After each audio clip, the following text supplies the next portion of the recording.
Stripes takes in a deep breath of the afternoon winds and lets it out slowly as he walks through the grass.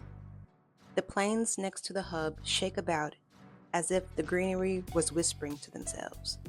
Voices of small insects like crickets, flies, and seasonal cicadas can be heard mumbling indistinct sounds to us humans. Stripes paces back and forth near the shrubs. "Top of the morning to ya," says a nearby cricket. "Howdy," goes an incoming fly to its fellow critter. A familiar bird hovers over Stripes as he stops to kick a rock into a nearby hole. "Chief Stripes!" Reginald the bird exclaims. "How is your day, friend?" "You know me.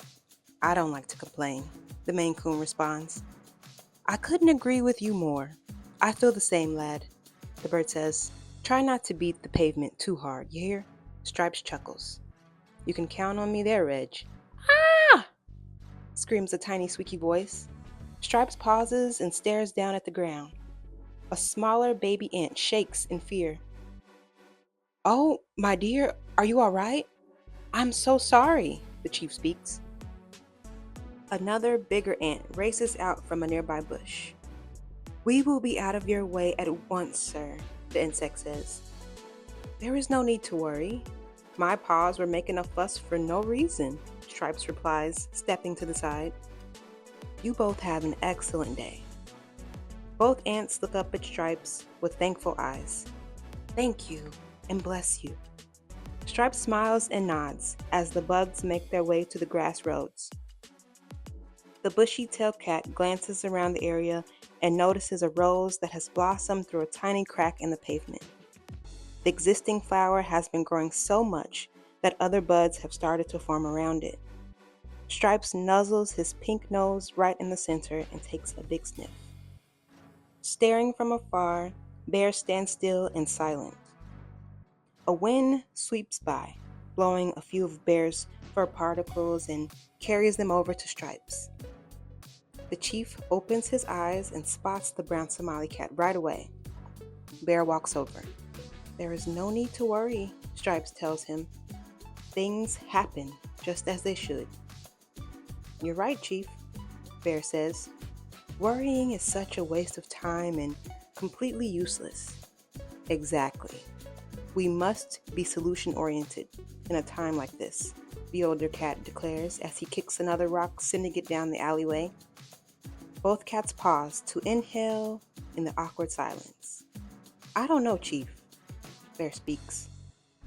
"What do you mean?" Stripes asks. "Well, to be honest, I don't think I have ever seen you this way before." "That kid must be something special." Bear stares at his leader, intently observing his every move. "He does have promising potential," Stripes answers, breaking the silence. "You all do in your own right. My thoughts are more focused on his involvement with the nemesis species." "That mission must have really messed with him," Bear lets out. "I can't blame him though. It was brutal from what I heard. I get it."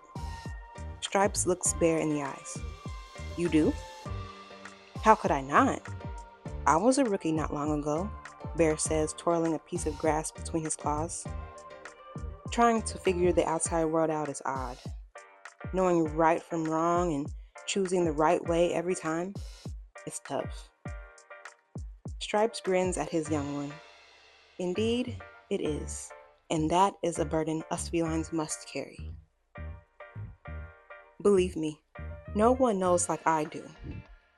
I'm glad I found the SFO when I did," Bear adds on. "And we are happy to have you with us," Stripes says, as he and Bear shake hands. "With all this happening, I can't help but feel it to be my duty to carry out my own investigation on the matter," says the brown Somali. "Really? This situation impacted you deeper than I thought," Stripes replies with his ears perked up. Bear stands tall, poking out his fluffy chest. "More than you know. Any attack against a fellow comrade is one against all of us." Stripes places his paw on Bear's shoulder. "I appreciate your enthusiasm and passion, but I don't want you to act as the hand of justice for us. The last thing I want is for something to happen to you too." "I understand, Chief. Bear replies, I think you should just simply speak to others amongst the community. I am sure there are some species out there that can give us more intel, Stripes preaches. Bear perks up. That is a fantastic idea. Thank you for your permission and good graces. Stripes nods. Always. Leave the reprimanding to the designated authorities. I'll get started right away, Bear shouts as he gallops down the alleyway. Excellent! Again, I really appreciate the gusto, Stripes yells down the street. Anything for the SFO, Bear answers as he runs faster down the pavement. Stripes stands by, watching his scholar trot away before making his way back into Frisky's hub, perhaps for another round of tuna chugs and a side of salted potato chips.